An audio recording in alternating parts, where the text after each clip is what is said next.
I've completed Metal Gear Solid 4. Touch me. First things first, let's just clear up some questions I keep getting asked. How did you get it? I got it off eBay. Is it good? Yes. Can I get into this if I haven't played the others? Yes, but it'd be harder. Is it good? Yes. How long are the installs? Well, the first one's about 10 minutes and the other ones are like 3 minutes. I love Metal Gear Solid. Will this disappoint? No. How long are the installs? They're about... First one's 10 minutes, the other ones are like 3 minutes. Is it good? Yes! Oh my god, Otacon is a patriot, and also Snake kills him because it's like, he's a patriot. No, he's not. Okay, so for this review, I'm pretty much just going to talk about this like I would talk about it with a mate, right? Have you played Metal Gear Solid or Metal Gear Solid 2?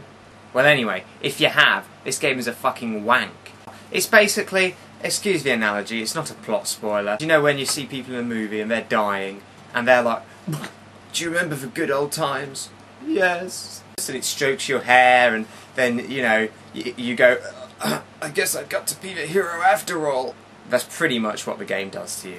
People keep asking me to do gameplay, and I'm not going to do any more gameplay, because I did a video of gameplay, and Konami took it down after I got about 500,000 comments from everyone all over the internet going, oh my god, it has Xbox 360. So no, I'm not going to do gameplay, unless I want Konami to chop off my dick, mail it around the world, barbecue me, and then get shot with an arrow through my eye to find out my dick from before is attached to the arrow with an angry fanboy comment from my Halo 3 review.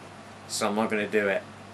Although, I could do the review like this, playing the game in the background, and with the video on in there. Holy shit, who the fuck is that? Hands. Okay, I could do the review like this, but I can't. We got company! Yeah, so because I can't show you any actual proper gameplay, I'll just do the next best thing.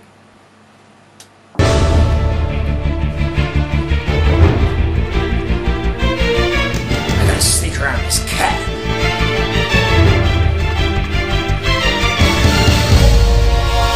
Now Raiden, right? Everyone's been asking, do I get to play as Raiden and stuff like that. Now I'm not going to say personally, but all I'll say is that Raiden is such a pussy, okay? That's universally accepted, which is why the story, his backstory for what he's been doing since Metal Gear Solid 2, made me projectile piss myself laughing. It is the funniest thing ever, I'll tell you. Also, some of the flights and the mission briefings, all the mission briefings happen in a plane, okay?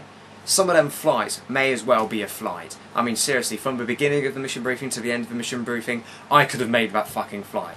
The flashbacks have kind of been a bit overhyped. I mean, they don't really help people who've never played any of the Metal Gear Solid games. I mean, its excuse for a flashback explaining something is someone will appear and go, hi, remember me? Then you'll press the X button and it'll be a picture of them from another game. That doesn't really tell you anything about that character now, does it? That's just another picture of them. And some of them are just so complex. It's like me going, now tell me about environmental community design. Now the bosses are really cool, and not just the Beauty and the Beast unit, which are here. We are the Beauty and the Beast! Rah, rah. No, it can't be. We're gonna kick your fucking ass! Rah. They are awesome, okay? There's different locations. There's the Middle East, which you can tell because everyone is Middle Eastern and you've pretty much seen about a million things of that already by now anyway. There's South America, which has been bloody announced, okay? Oh, spoiler! It's not a spoiler because it's already been announced, okay? Shush. There's Europe. Oh, I'm French. Then there's a third island which is semi-being announced. Did I say island? I didn't say island.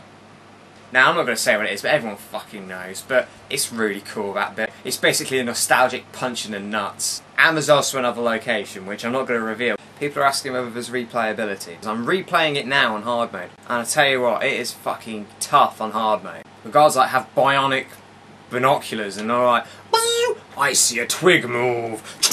Hey, what are you doing there? And then you're like, oh no, and then they just like tap you and you go, dun dun dun dun dun, bum bum bum. There's one point where I thought I was being really clever because I played Metal Gear Solid 1, and so I thought I knew a way to do something in the game. But no, I tried that out, immediately get a call from Otacon, and he basically said, this isn't Metal Gear Solid 1. What are you, a twat? Times have changed. It's not going to work. What a twat.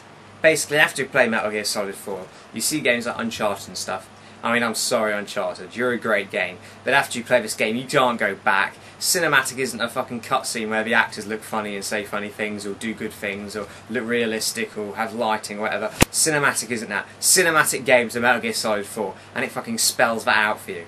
I mean, I've been picking holes in it, you know. I've been making fun of certain bits of it. But that's just for the sake of it, okay? This game is really good. It's like a completely different genre of game. This review ended abruptly because I went to play Metal Gear Solid 4.